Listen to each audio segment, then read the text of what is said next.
Voilà, bonsoir à tous et bienvenue dans cet atelier de formation organisé par Medicom Group. Donc, aujourd'hui, nous sommes à la deuxième session qui est organisée par notre école. Donc, nous sommes très honorés de vous accueillir parmi nous et vous dire que la réunion elle est enregistrée et également sera postée en ligne. Donc, pour les personnes qui désirent revoir les interventions. Donc, aujourd'hui, le calendrier va concerner une présentation sur la méthodologie de la recherche et de la rédaction scientifique qui sera faite par Dr. Djibi Sow. Ensuite, il y aura une présentation sur les collectes de données qui sera faite par Dr. Ahmed Serif de la Guinée. Donc, tout à l'heure, on le laisse là se présenter à l'occasion de sa présentation. Donc, on va démarrer tout de suite.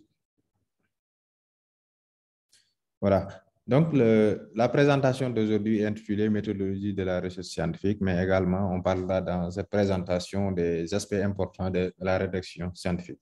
Donc, je me présente, je suis Dr. Djibi Sow, je suis pharmacien de formation, également CEO de Medicom Group. Nous avons cet honneur-là de partager avec vous ces informations que nous avons certainement appris à accueillir lors de nos différents types de formations. Je suis actuellement chercheur au niveau du Centre international de recherche en génomique appliquée et de surveillance sanitaire qui se trouve à la faculté de médecine à l'UQAT. Également, je suis actuellement en master de biologie et contrôle des parasites à la faculté de médecine. Donc, pour cette présentation, nous allons adopter le plan suivant. Ce qui est important avant de commencer la présentation, c'est de donner quelques éléments de définition. Ensuite, nous allons parler du cadre conceptuel dans le cadre de la recherche scientifique. À la suite de cela, nous allons dégager les principes fondamentaux de la recherche scientifique, des buts et niveaux de recette que nous avons, les formes générales de la recherche que nous avons. Également, voir avant la fin les mots-clés. Les mots-clés, c'est très important pour la recherche scientifique, aussi bien que la rédaction, mais également quand vous constituez votre document de recherche. Les étapes de la recherche scientifique également vont clôturer cette partie. Et on va enchaîner avec les moyens qui nous permettent de rédiger un document scientifique. Maintenant, en définition, ce qui est déjà important de définir, c'est la recherche scientifique elle-même. Donc, c'est un processus d'acquisition de connaissances fondées sur les collectes et l'analyse systématique des données empiriques en vue d'écrire et d'expliquer et de prédire et de contrôler des phénomènes. Donc, ça, c'est une définition qui a été établie depuis 1994. 94, oui, qui aujourd'hui régit toutes les informations relatives à la recherche scientifique.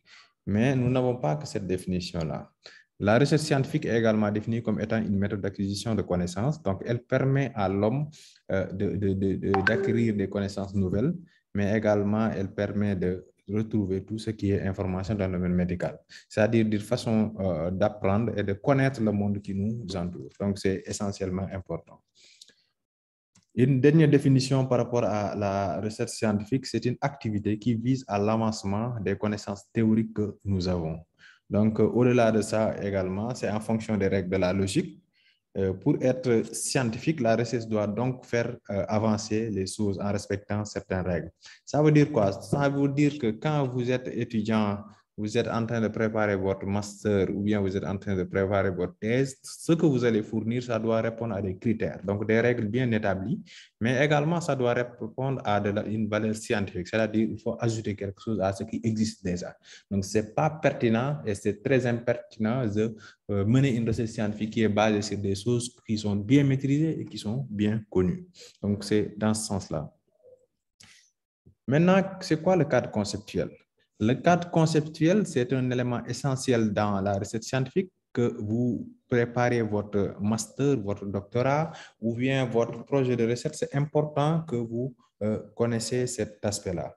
Donc, cet aspect-là qu'on appelle cadre conceptuel, il vous permet, dès que vous commencez à parler de recherche scientifique, de vous situer, mais également de mettre en place un canevas qui vous permet de faciliter votre travail. Maintenant, le cadre conceptuel va commencer où? Le cadre conceptuel va commencer par cette recherche-là que nous devons mener. Donc, cette recherche-là, d'abord, il est attaché à beaucoup de choses, notamment ce qu'on appelle les points d'attache. Les points d'attache, c'est quoi? C'est sur les différents outils sur lesquels nous allons nous appuyer pour pouvoir faire cette recherche scientifique-là. Notamment, ça peut être la philosophie, la réflexion qui est menée, le processus de pensée, c'est-à-dire quelles sont les méthodes de réflexion que nous allons mettre en place, également des théories, la pratique, la connaissance que nous avons, l'état des connaissances, mais également des sciences. Des sciences, dire là toutes les matières transversales que nous allons utiliser. La recherche scientifique également est un processus, comme nous l'avons dit tout à l'heure dans l'introduction, c'est un processus d'acquisition de connaissances fondé sur la collecte et l'analyse des données empiriques. Donc, ces données-là que nous allons collecter, nous allons les analyser et enfin définir des résultats que nous allons discuter.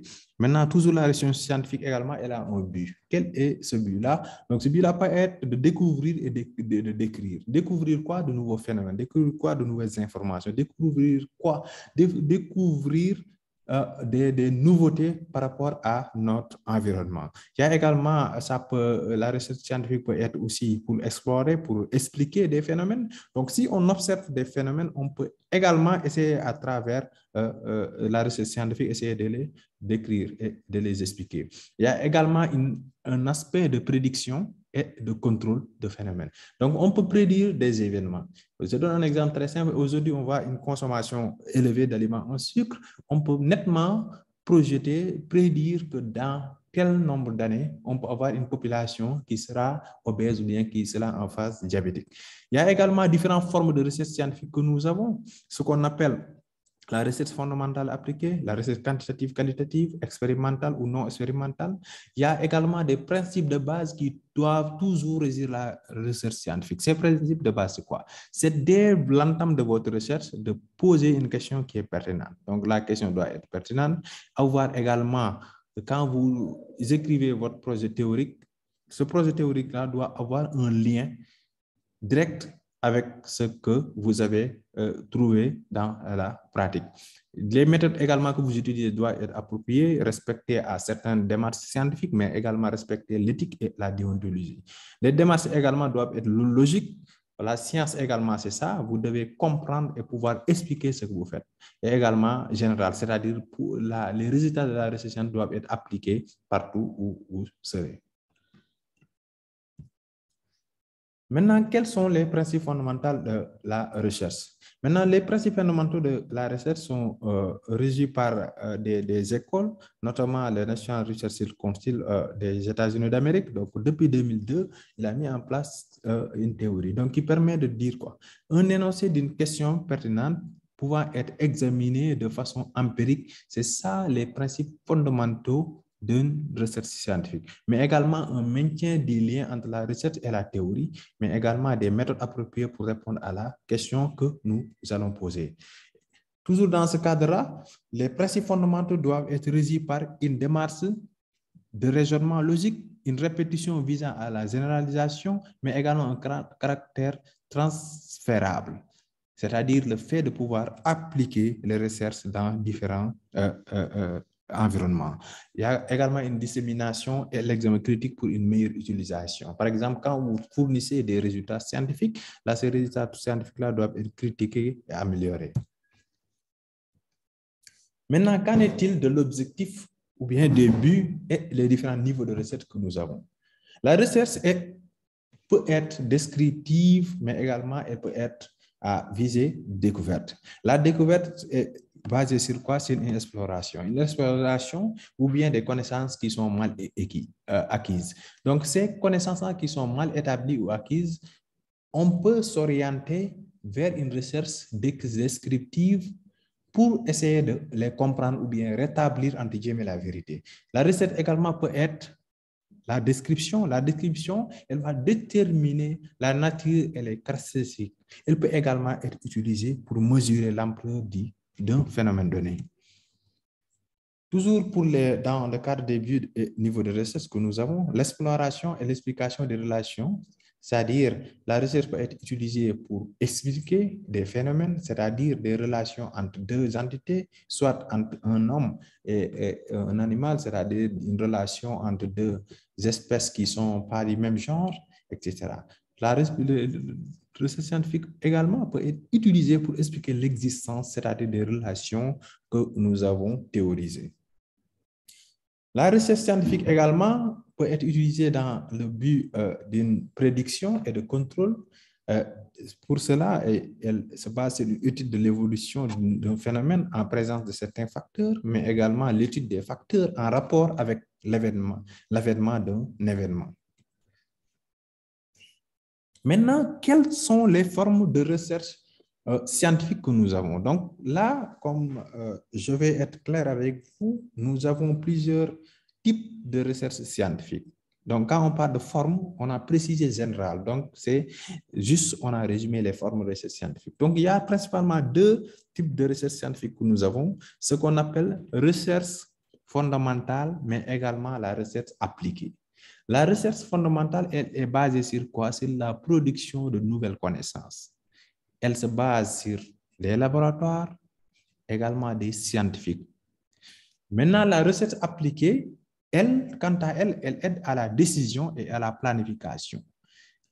Elle peut être utilisée en milieu naturel, elle peut être faite par des scientifiques, mais également d'autres intervenants. L'exemple très simple que je vais donner, quand on parle de recherche, par exemple, sur le paludisme, ça se fait au niveau des laboratoires. Mais quand il s'agit de donner des décisions ou bien de planification, ça se fait au niveau des bureaux du ministère de la Santé ou bien du Programme national de lutte contre le paludisme. Donc, c'est ces deux types de recherche que nous avons d'abord. Il y a également ce qu'on appelle la recherche quantitative. Donc, elle permet de donner des informations numériques, d'écrire également une démarche qui est basée sur une hypothèse qui va se terminer par une déduction, mais également qui utilise des instruments qui sont normalisés avec une objectivité, avec également un élément de post-positivisme. La recherche scientifique également peut être la recherche qualitative. Donc, recherche qualitative, on décrit des événements. Donc là, on a des données narratives. La démarche, elle est inductive, donc elle dépend de la personne, elle est subjective. Également, elle utilise des instruments qui sont flexibles. Donc, selon celui qui va mener la recherche, vous allez avoir des informations qui peuvent être différentes. Mais également, elle est constructivisme. Au-delà de ces exemples que nous avons donnés, la recherche également peut être expérimentale. Maintenant, une recherche expérimentale, c'est une recherche qui va nécessiter une intervention. C'est-à-dire, on ne va pas décrire, mais on va intervenir avec une manipulation. Là, l'investigateur principal, il agit sur le sujet de l'étude. C'est-à-dire, lui, il va faire des actions dans la thématique de la recherche. Par exemple, il va aller, si c'est un chercheur, par exemple, qui travaille sur le VIH-Sida, il va aller sur le terrain, diagnostiquer des personnes, avoir des informations, analyser ces informations-là, aller au laboratoire, analyser les échantillons, etc. Ça, c'est une recherche expérimentale. Maintenant, on peut avoir une recherche qui est non expérimentale et très souvent, c'est ces deux types de recherche que nous utilisons. La recherche non expérimentale, là, l'investigateur principal, c'est-à-dire celui qui mène la recherche, il observe les phénomènes. Donc, les phénomènes sont observés, il n'intervient pas directement. Par exemple, il va partir à Tambacounda, il va dire que je suis parti à l'hôpital, j'ai vu que tel nombre de personnes viennent se faire diagnostiquer. J'ai vu qu'à 18 heures, là, le soleil va se coucher, etc. Il va observer et donner des informations. Maintenant, après les types de recherches que nous avons, il est aussi important de savoir comment un scientifique doit mener ses recherches. C'est ça qu'on appelle démarche scientifique. Maintenant, ce qu'il faut savoir, pour établir un sujet de thèse, de mémoire ou bien un projet de recherche, il faut partir de ce qu'on appelle des lois et théories. Lois et théories, soit qui sont basées sur une observation de faits ou bien sur une prédiction et d'explication. Je vais vous donner un exemple. Là, si on observe par exemple un fait, on voit qu'au Sénégal maintenant, on rencontre plus de personnes qui sont obèses. Là, c'est un fait établi par l'observation. Donc, on va utiliser des lois et des théories pour faire une induction. C'est-à-dire, on quitte des faits établis par l'observation, on a induit quelque chose. Là, on peut dire qu'on observe plus de personnes qui sont obèses. Donc là, on peut déduire que l'alimentation a un impact sur X. Et là, on utilise des démarches scientifiques pour pouvoir apporter des résultats. La déduction également, elle peut être faite. Elle peut être faite pour prédire. Pour prédire, on a nos lois théoriques que nous avons, on les applique à un phénomène pour pouvoir prédire et expliquer ce qui peut arriver demain. Ça également, c'est des démarches scientifiques. Maintenant, les deux types de démarches que nous avons, c'est d'abord commencer par une hypothèse, ce qu'on appelle une hypothético-déductive. Donc, on part par un modèle théorique conceptuel, on dégage nos hypothèses, on fait la collecte de données, on fait l'analyse de ces données-là. Donc, après, on revient là, confirmer ou infirmer notre hypothèse de début. Parce que là, quand on pose une hypothèse, on essaie de confirmer. Donc, si elle est confirmée, on se dit que c'est OK. Sinon, l'hypothèse est rejetée. Il y a également une autre démarche scientifique qu'on appelle démarche scientifique inductive. Donc, elle commence par une question de recherche. Ensuite, on fait la collecte de données, l'analyse des données, avant de formuler des hypothèses. Donc, on a d'abord nos données, on les a analysées, après on termine par une formulation d'hypothèse avant d'élaborer un cadre théorique qui va nous permettre de vérifier ces hypothèses-là. Donc, il faut savoir que dans la démarche scientifique, on vérifie chaque fois les hypothèses ou la question de recherche qu'on s'est posée. Maintenant, qu'en est-il de la méthodologie de la recherche en tant que telle? Donc, elle étudie des pratiques considérées comme valides par les chercheurs de domaine de recherche ou d'une discipline à un certain moment. Donc, elle est codifiée également par des règles de recherche scientifique pour une apprentissage arbitraire dépendant envers le temps et l'espace. Maintenant, ce qui est important de savoir pour ceux qui vont bientôt travailler dans des projets de thèse, de mémoire, etc., ces gens-là seront obligés de suivre tout ce qui est protocole de recherche. Un protocole de recherche, quoi? C'est un document qui permet de passer l'identification de problèmes de recherche aux démarches de la recherche. Donc, le document va te dire que moi, j'ai identifié tel problème. Donc, quelle démarche scientifique je vais appliquer pour pouvoir trouver des informations. C'est également un document qui permet à un autre chercheur de reproduire une démarche antérieure. Ça veut dire quoi? Ça veut dire que vous êtes en train de mener votre recherche. Une fois que vous finissez, vous devez avoir un protocole qui peut être appliqué par un Malien, par exemple, si je suis au Sénégal, qui peut être appliqué par quelqu'un qui est aux États-Unis. Donc, ce qu'on appelle, ça doit être dans des CNTPS. Maintenant, qu'en est-il de l'organisation d'un protocole de recherche? Le protocole de recherche, il est organisé à quatre phases. D'abord la préparation, ensuite la soumission, après l'évaluation et le financement. Pour les principales étapes d'une recherche scientifique, d'abord l'étape conceptuelle, c'est-à-dire là où on doit écrire le cadre conceptuel, ensuite dégager la méthodologie, l'étape empirique, l'étape d'analyse de données et terminer par les discussions. Maintenant, par rapport à l'étape constitutionnelle, cadre conceptuel, nous n'allons pas nous retarder parce que nous l'avons évoqué tout à l'heure. Donc, on va parler des définitions des problèmes de recherche. Donc, ce qu'il faut savoir également pour vous qui vous préparez à faire, soutenir des masters en médecine ou bien préparer votre thèse, etc. Ce qu'il est important de savoir, c'est que la problématique, elle est essentielle quand vous avez un projet de recherche. Donc, la problématique, elle commence par une interrogation explicite relative à un problème à examiner et à analyser, dans le but d'obtenir de nouvelles informations. Donc, votre problème de recherche, vous devez le poser pour trouver des informations nouvelles, mais également un écart entre la conception ou l'explication d'un phénomène et l'observation ou la perception de la réalité. La formulation en fonction également doit être faite en fonction de la cible, mais également de la pertinence de la recherche envisagée.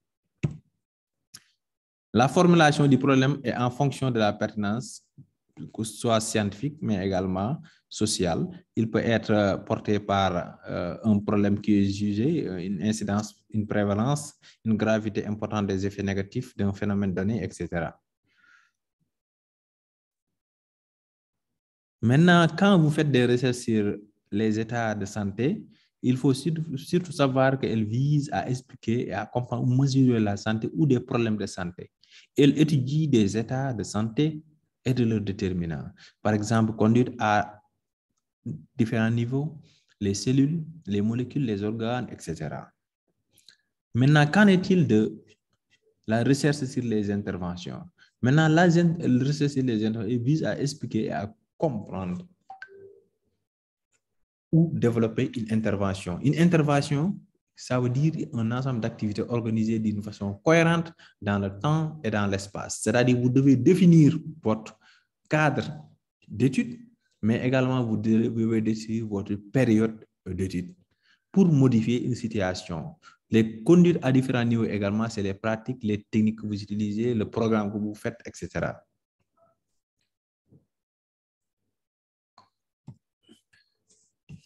Maintenant, pour la première phase de la recherche scientifique, de la méthodologie de la recherche scientifique, il est important de faire l'état des connaissances. L'état des connaissances, c'est la première chose que vous devez faire quand vous êtes en phase d'un projet de recherche ou bien d'un sujet de mémoire ou bien de thèse, c'est-à-dire de faire l'état des connaissances. Donc, j'ai un sujet X, je dois travailler sur la COVID-19, donc je fais la revue littérature ou bien revue bibliographique. La connaissance du problème, je dois rechercher quelles sont les informations que j'ai par rapport à ma problématique. Également, connaître les différents moteurs de recherche. Par exemple, je peux donner PubMed, Nature, etc. Connaître tous ces moteurs de recherche. Également, affiner l'énoncé du problème de recherche. C'est-à-dire, moi, j'avais d'emblée un sujet bien déterminé. Je pense que partager en pause, voilà, j'avais un sujet bien déterminé. Là, j'essayais d'énoncer la problématique. Après, j'ai fait l'état des connaissances. Et ceci va me permettre de pouvoir encadrer, de pouvoir peaufiner, de pouvoir améliorer mon sujet. Donc, dès que vous recevez votre sujet, allez-y faire des recherches pour faire ce qu'on appelle un peaufinage de l'état des connaissances. Maintenant, l'hypothèse. L'hypothèse est importante et vous devez savoir comment poser une hypothèse dans le cadre de votre recherche parce que vos maîtres vont le demander. Donc, c'est quoi une hypothèse?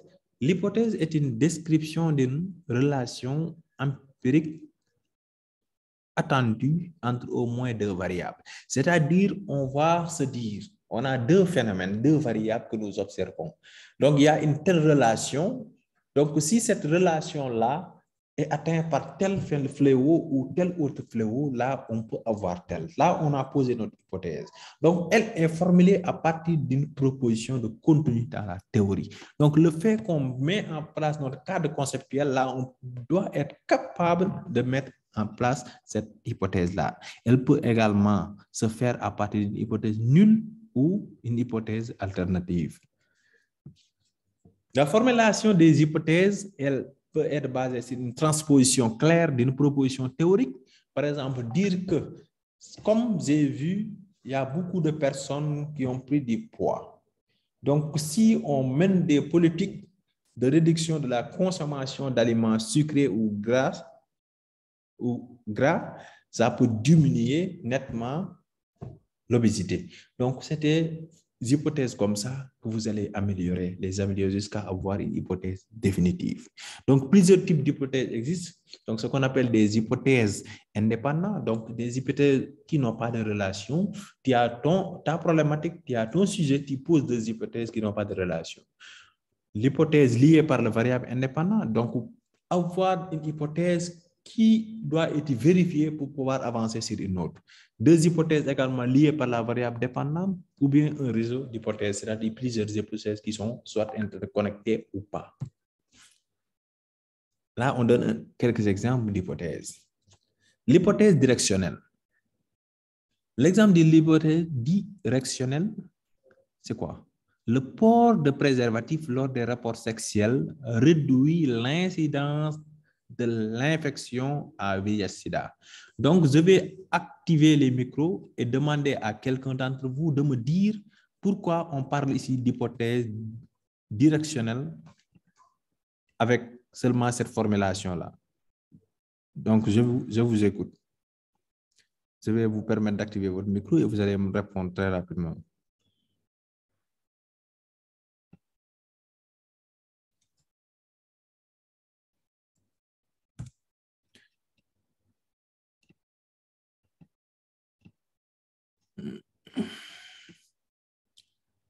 Allez-y, vous pouvez activer votre micro et répondre à ma question. Pourquoi ici on parle d'hypothèse, pourquoi ici on parle d'hypothèse bidirectionnelle? Pourquoi on parle d'hypothèse bidirectionnelle?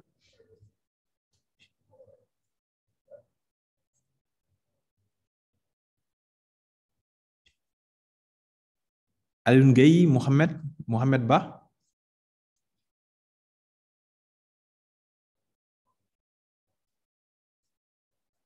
Docteur Serif, j'espère que vous m'entendez. Oui, tout à fait, on t'entend bien. Ok, c'est juste qu'ils ne veulent pas prendre la parole, mais je vais forcer la main à quelqu'un. Quand même, vous allez essayer de répondre. Aram Loum, tu es là?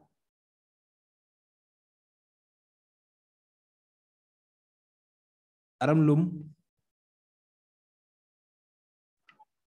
Oui, je suis là. Ça va, vous allez bien? Ça va, alhamdulillah. Ok, d'abord, pourquoi ici on parle d'hypothèse directionnelle?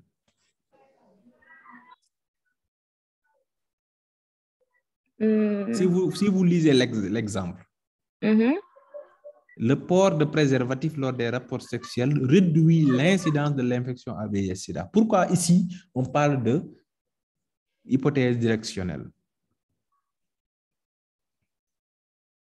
Parce que le port de préservatif est directement lié à la réduction de l'infection à VIH, je pense. Voilà, c'est exactement ça. Pourquoi? Parce que là, dans cette hypothèse, vous avez utilisé le mot réduit, c'est-à-dire vous avez confirmé cette relation-là. Vous avez confirmé la relation. Donc, vous avez donné à votre hypothèse une direction. Donc, c'est ça, on parle d'hypothèse directionnelle. Vous avez dit que l'utilisation de moustiquaires imprégnés réduit l'incidence du paludisme. Donc, vous avez donné une hypothèse qui est directionnelle. Vous le captez comme ça et à jamais vous pouvez déterminer vos types d'hypothèses que vous avez. Là, nettement, vous pouvez répondre à la question suivante, hypothèse non directionnelle. Là, essayez de revoir la phrase. Elle a été reformulée. On a dit quoi? On a dit que le port de préservatif lors des rapports sexuels modifie l'incidence de l'infection. Et ici, le mot modifie veut dire quoi? On peut avoir une modification qui a tendance à augmenter, mais également on peut avoir une modification qui a tendance à diminuer. Voilà. Donc, vous avez parfaitement compris. Donc, quand on vous demandera de poser une hypothèse, vous donnez une phrase affirmative. Parfois, il y a des personnes qui utilisent le passé conditionnel ou bien voilà, ils vont te dire que le port de préservatif aurait une incidence. Ça se fait jusqu'à présent. Mais on se dit, entre guillemets, c'est dépassé. Là, vous donnez une affirmation directe. Quand vous donnez l'affirmation, vous l'assumez. Maintenant, quand vous faites vos recherches, vous faites l'analyse des données, vous ne trouvez pas ces résultats-là. Là, votre hypothèse n'a pas confirmé et vous le dites clairement dans la discussion que votre hypothèse n'est pas confirmée. Maintenant, quand vous donnez une hypothèse où vous dites j'aurais, je penserais, c'est bien, c'est très bien. Mais quand même, il y aura des ambiguïtés dans l'analyse. Voilà, merci beaucoup. Donc, on va continuer. Vous pouvez couper votre micro. Voilà. Maintenant, il y a également d'autres types d'hypothèses, des hypothèses dites complexes. Là, par exemple, on te dit le sexe de l'enfant interagit dans la relation entre la consommation d'alcool chez la mère lors de la grossesse et développementale. Là, on a eu une confirmation, mais l'hypothèse elle est complexe dans le cadre où les vérifications que nous devons faire sont monstrueuses. Là, par exemple, on doit voir, est-ce que d'abord, il y a une interaction entre la consommation d'alcool et le sexe de l'enfant? On doit également voir est-ce qu'il y a une relation entre la consommation d'alcool et le développement psychomoteur chez l'enfant. Donc ça, c'est des hypothèses qui peuvent être faites, mais c'est très compliqué, c'est complexe et ça met en relation beaucoup de choses. Maintenant, on va continuer maintenant par rapport à la théorie. C'est quoi la théorie? La théorie, c'est l'ensemble des concepts de définition, de propositions qui donnent une vision systématique d'un phénomène et précise les relations particulières entre les concepts en vue d'expliquer ou de prédire des phénomènes.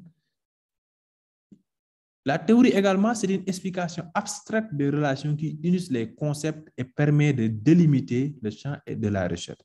Donc, la théorie, elle est importante surtout quand on doit faire notre mémoire, notre master ou bien notre thèse de doctorat en médecine ou de pharmacie. L'aspect théorique que nous développons, elle précède l'application de la théorie. C'est-à-dire, on dégage d'abord des éléments théoriques, c'est-à-dire on revient sur notre sujet, on revient sur les éléments basiques de notre sujet, et là, on va terminer par l'analyse ou bien l'expérimentation de notre protocole. Ensuite, l'analyse des données que nous obtenons avant de discuter. Donc, cette théorie-là que nous faisons en amont, elle permet de délimiter le champ de la recherche. Par exemple, c'est dans la théorie que vous vous dites que mon étude, je vais le mener à Thiès au lieu de Dakar. Là, vous avez délimité. C'est dans la théorie que vous allez dire que votre étude, vous allez le mener entre 2018 et 2019, etc., etc. Il y a différents types de modèles que nous avons. Il y a ce qu'on appelle les modèles théoriques formulés, le modèle retenu, exemple, le VIH, sida, pauvreté, ça c'est des exemples que vous pouvez utiliser. Là également, pour le cadre conceptuel, je pense qu'on l'a vu. Donc, on parle de problématique. À partir de ce problématiquement, on détermine quels sont les besoins à prendre en compte. Maintenant, pour l'objectif général également, quand vous élaborez votre projet de recherche, il est important, avant de commencer, de connaître comment énoncer votre objectif général. L'objectif général, il permet d'évaluer, il permet de centrer votre sujet sur quoi vous allez principalement travailler. Et ici, on a des exemples. L'exemple de l'objectif général, il y a des éléments qui reviennent tout le temps et je vais encore poser la question. Vous allez me dire que quel élément vous pouvez remarquer que ça revient. Je donne les 3 exemples ici. Évaluer la qualité des soins dispensés aux femmes venues en consultation prénatale à la clinique gynécologique et obstétricienne de Dakar en 2016. Mesurer l'effet de la satisfaction des femmes lors de la CPN sur le lieu d'accouchement dans le district sanitaire de Thiès en 2016. Déterminer les facteurs associés à la réussite des étudiants aux épreuves de santé publique à l'UQAD de Dakar en 2016. Maintenant, je vais poser encore une question. Qui peut m'éclater ce sujet-là et me dire les différents éléments qui reviennent? Donc, je pose la question à qui veut la prendre, sinon je vais désigner quelqu'un. Est-ce là, vous êtes là, est-ce là?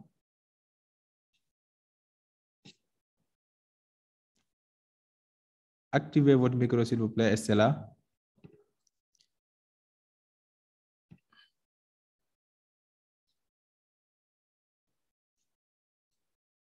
Rokina, Rokenatou, Emile Diouf.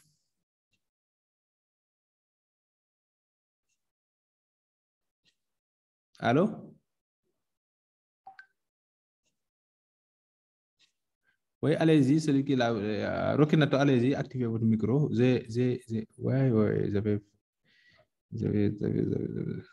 Oui, vous pouvez activer votre micro. Allez-y, je n'entends pas. Hein. Est-ce là, allez-y. Oui, bonjour, vous m'entendez? Oui, on vous reçoit très bien. D'accord. Donc, si j'ai bien compris, est-ce que vous pouvez répéter la question, s'il vous plaît? C'est-à-dire, j'ai donné 3 exemples d'objectifs généraux. Je veux que vous me donnez les éléments qui reviennent dans chaque sujet. Vous m'éclatez les différents sujets et vous me dites chaque élément, ça rapporte à quoi? D'accord.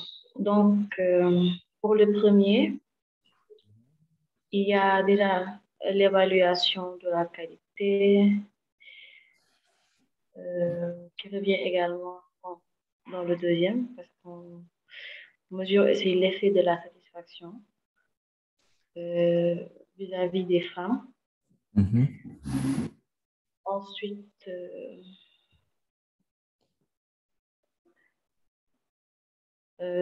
bon.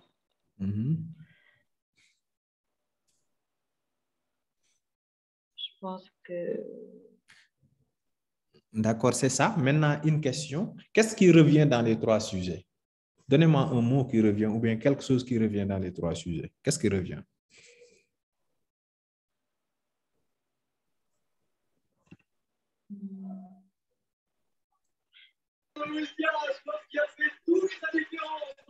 Dans les 3... Qu'est-ce qui revient? Dans tout... L'année quoi qui revient. Voilà, il y a quelqu'un qui a répondu.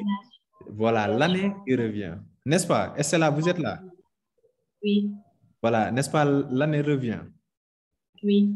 Voilà, donc l'année revient. L'année veut dire quoi? L'année, c'est quelle notion? La notion de temps. Très bien, notion de temps. Il y a une autre notion qui revient. C'est quelle notion? Très rapidement, très rapidement. Notion de temps, notion de... Naturellement? Le lieu. Très bien. Bon,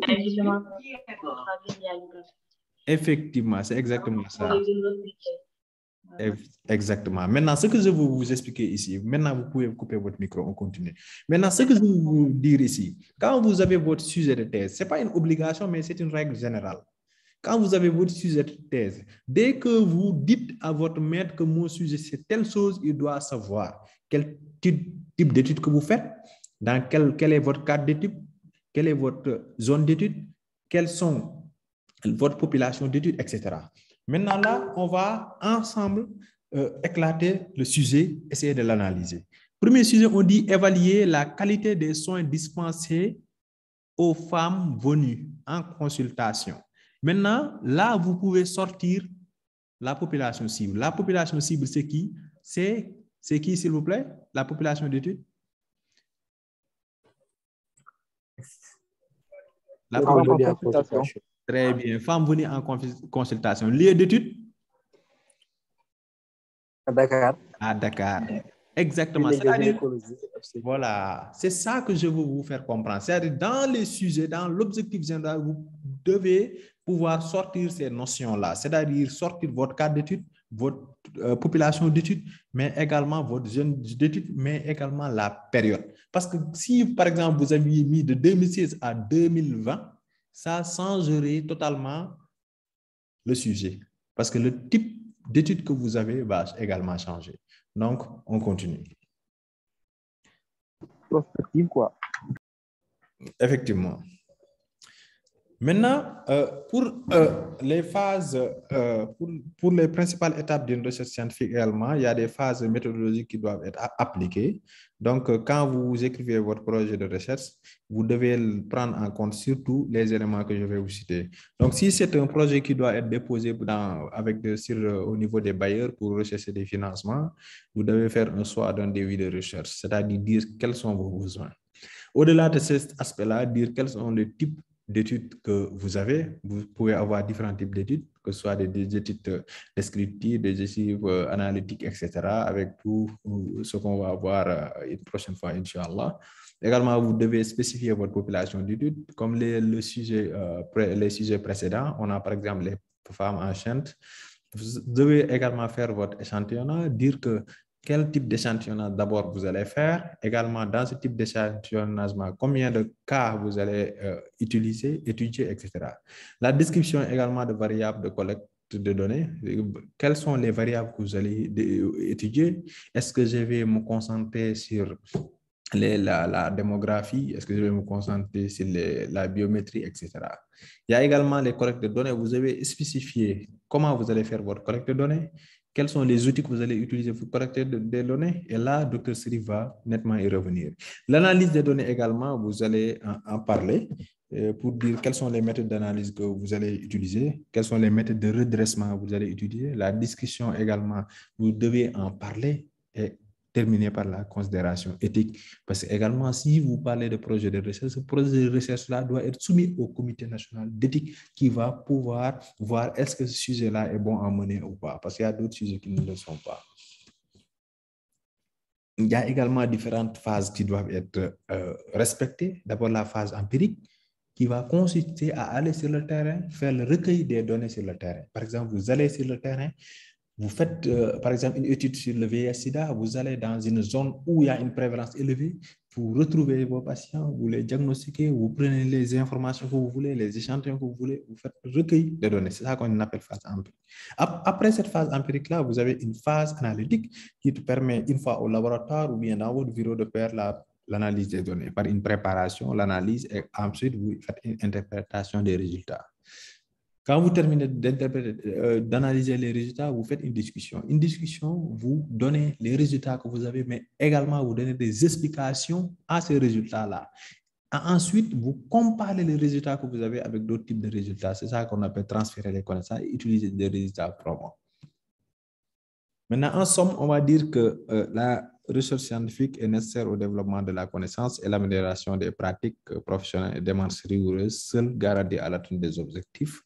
Donc, malheureusement, on n'a pas eu le temps de parler de la deuxième partie, c'est-à-dire méthode de rédaction scientifique. Donc, c'est quelque chose qu'on va voir antérieurement dans les jours à venir. Donc, si vous avez des questions, je vais répondre avant de passer la parole à Dr. Serif qui va revenir sur un élément important, c'est le référencement de documents, collecte de données. Donc, vous avez la parole si vous avez des questions par rapport à la présentation que nous venons de faire. Vous pouvez lever votre main ou bien activer directement votre micro et parler.